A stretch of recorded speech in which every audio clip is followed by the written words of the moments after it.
Let's imagine a road trip. You're driving on a highway with nothing but nature on both sides of you. You look down at your dashboard and notice that your car needs gas, and needs it now. Approaching in the distance, amidst this sea of absolute nothing, is a gas station. Only one, and not another for miles and miles to come. The gas station sits there, alone, and you, the driver of this car running quickly towards empty, are left with no choice but to pull into the station and fill the car up. Gas here was expensive, unfair even. The price to purchase 10 gallons of liquid that your small car so desperately needed to survive put a dent in your wallet. But why is that? Why could this gas station charge prices that you, and your now depleted pocket, would call criminal? The answer is simple. They were alone in the middle of nowhere. They knew that drivers and cars as desperate as you and yours would eventually be left without a choice, and they would have to pay their outrageous fees to top off your tanks. The catcher market in Major League Baseball has the opportunity to be that gas station.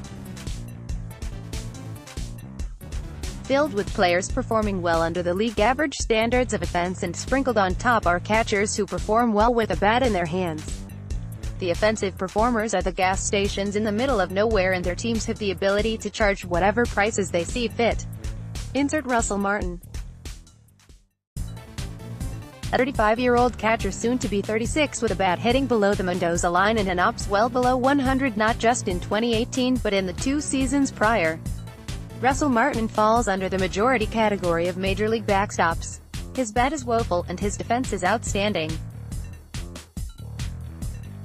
In 2018, Martin had a DRS of 7, allowed just 3 passed balls across the whole season, and ranked 17th in Major League Baseball in framing runs. Getting Martin was not the Dodgers settling for less. Martin making his return to Los Angeles was merely the Dodgers playing the catcher market the way they needed to. JT Realmuto would have cost the Dodgers an astronomical price in prospects, all while preventing both Keibert Ruiz and Will Smith from having everyday catching jobs for the next 3 seasons. The Marlins are the perfect example of our gas station team. More from Dodgers Way. Miami is home to a catcher that finds himself in the top 4.5% of all Major League catchers in offense. Sure, his defense is weak and his ability to field his position is not what the Dodgers are looking for, but other than Yasmani Grandal, there is no catcher like Realmuto in baseball in terms of offensive output. The result? The Marlins are asking teams like the Dodgers for players such as Cody Bellinger and top prospects on top of him. The Braves were similarly asked for Ozzie Albies and prospects on the side, and all of this follows the trends. The Marlins are a deserted island of a gas station, and cars have no choice but to fill up there if they want an all-star catcher. Miami's price can be as high or as low as they want it to be. Let's take this one step further. Pirates catcher Francisco Cervelli was good on offense in 2018.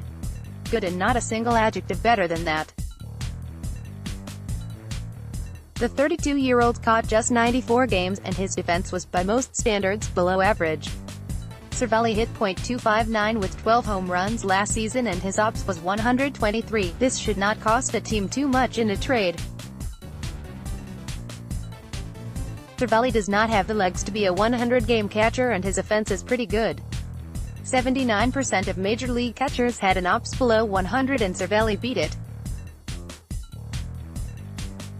That accomplishment allowed the Pirates to turn down a deal that would have sent Ross Stripling, a 2018 All-Star, to Pittsburgh for a player with 1 year left on his deal. Back to Martin. The Blue Jays had no leverage to ask for a king's ransom despite the depleted catching market. Martin falls under the umbrella that casts its shadow over 79% of catchers he can't hit.